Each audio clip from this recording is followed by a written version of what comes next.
Hello,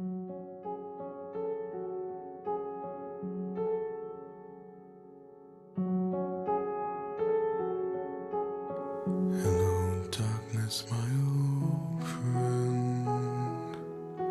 I've come to talk with you again, because a vision softly creeping left its seeds while I was sleeping,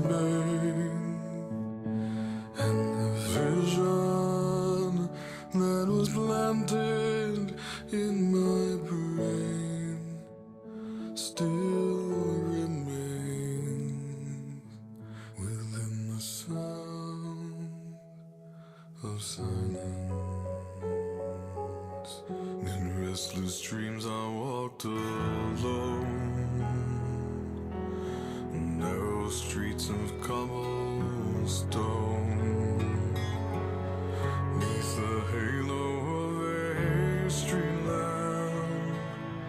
I turned my collar to the cold and damp, when my eyes were stabbed by the flash of a neon light that split the night and touched the sound of silence. And in the naked light I saw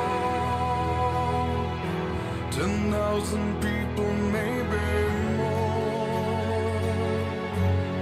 People talking without speaking, people hearing without listening, people writing songs and voices never shared, and no one dared disturb the sound of silence.